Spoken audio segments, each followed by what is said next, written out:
Farzandingizning yoshi 4 yoshda, lekin hali ham tunda siyib qo'yish holatlari kuzatilmoqda va pampersdan chiqa olmayapsiz. Bu juda ham og'riqli vaziyat hisoblanadi. Keling, mana shu holatni ko'rib chiqsak. Bu holat enurez deyiladi. Ya'ni enurez bu tunda uyqusida siyib qo'yish holati hisoblanadi. Buni asosan kelib chiqishiga qarab ikki turga bo'lamiz. Birlamchi va ikkilamchi. Birlamchi enurez. Bunda asosan bola chaqaloqligidan boshlab siyib qo'yish holatlari bo'ladi va umuman to'xtamagan hisoblanadi. Buning kelib chiqishiga esa nerv sistemasining yaxshi yetilmaganligi, nerv sistemasining nuqsonlari, endokrinologik kasalliklar va boshqa shunga o'xshash ko'plab kasalliklar sabab bo'ladi. Ikkilamchi enurez esa bu asosan bola chaqaloqligidan boshlab 4 yoshgacha bo'lgan muddatda o'rtada qanchadir payt, eng kamida 6 oy quruq, ya'ni siyib qo'ymaslik holati kuzatilgan va yana boshlangan vaziyat hisoblanadi. Buning kelib chiqishining asosiy sabablari kuchli stress, nevroz holatlari yoki orttirilgan nerv kasalliklari va nuqsonlari hamda endokrinologik kasalliklar sabab bo'ladi.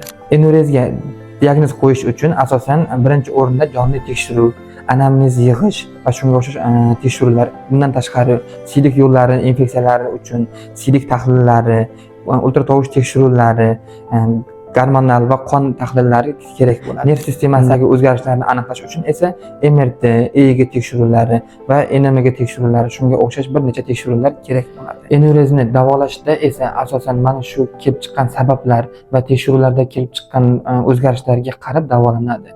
Bunda masalan asosan peshob tahlillarida infeksiyalar aniqlansa, pediatr tomonidan antibiotik terapiya va shunga o'xshash holat tekshiruvlar, davolar o'tkaziladi.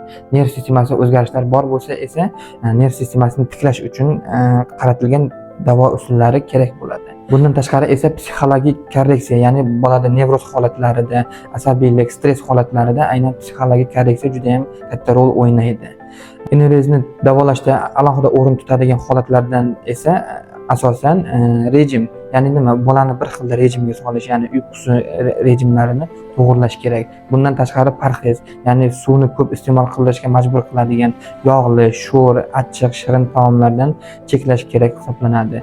Bundan tashqari esa ba'zida bolalarning uyqusi juda ham qattiq bo'ladi va uyquga uyg'onishi qiyin bo'ladi hamda o'sha aynan qovuq to'lganda, siyishga chaqiriq bo'lganda bolalar uyg'ona olmaydi va shuning hisobiga enurez holatlari kuzatiladi. Bunday vaziyatlarda esa aynan enurezni budilnik juda katta yordam beradi.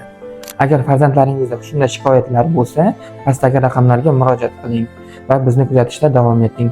Xayr, salomat bo'ling.